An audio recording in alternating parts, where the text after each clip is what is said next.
My name is Jill Cowan.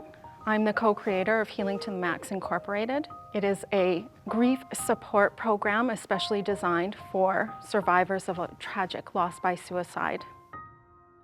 My son Max came to me at the beginning of his grade 10 year and shared with me that he thought he was struggling with a depression. When he came to me, I told him that I was sad to learn that he was struggling. I told him that it wasn't his fault, and I promised him that we were going to find the best form of support for him. I talked with Max about the various ways that we were going to, come together and find that support, and we made a pact. If he had any thoughts that he might hurt himself, he could just come to me and touch my arm, and that would be our signal that he wasn't doing well and that he needed immediate intervention. And so we went to our family doctor the first time, and a couple of months went by and Max was not doing well, so we went back to the doctor.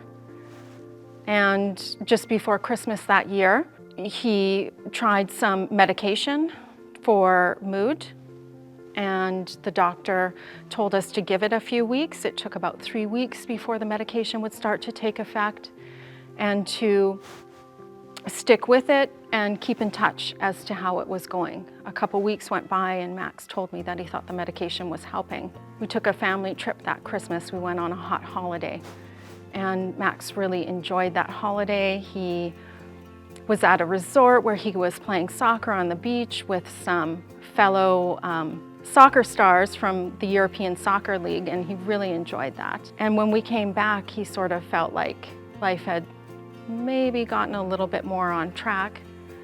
He was choosing his classes for the grade 11 year. We did follow up with the family doctor one more time to see where we were on that list of referrals. And in early March of 2015, Max died by suicide. The onset of trauma upon realizing that our son had not survived that night was immediate. I didn't know how we would even begin to live life without him. He was such an enthusiastic joy in our family. He was a dependable friend and neighbor. He had a part-time job. He had a steady girlfriend. He was planning to study environmental architecture post-secondary. He played on sports teams. He was earned a starting position as a running back on his high school football team. I just felt a profound sense of guilt that I was not able to protect him. I also felt anger, which is something that was really unfamiliar to me. I'm not an angry person.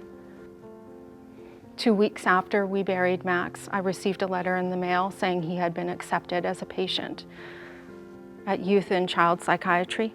I was angry that his brother and sister's lives were always going to be more complicated and difficult. To some degree, they were going to grieve for the remainder of their entire lives. And I was angry at myself because I wasn't able to help him. What began to turn the tide for my own healing from this trauma was connecting with fellow survivors. I became friends with a group of mothers who had also lost their children by suicide. And I realized that I was not speaking to them the way I was speaking to myself.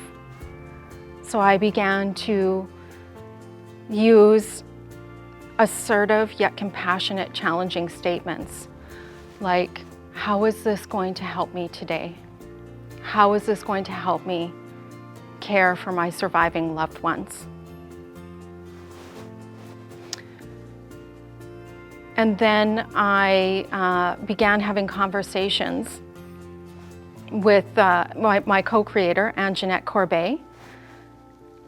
She was the mother of Max's best friend, Aiden. We lived on the same street for 17 years. And through connecting with fellow survivors, the biggest healing experience would be that solidarity that we share. It helps to let our participants know that they are not alone. This type of grief and loss is incredibly isolating.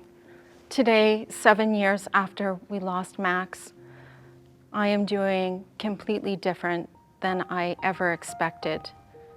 I did not, in the beginning, believe that I would heal, nor that I deserved to heal. It is so incredibly valuable for anyone who's going through trauma to find a supportive and empathetic community.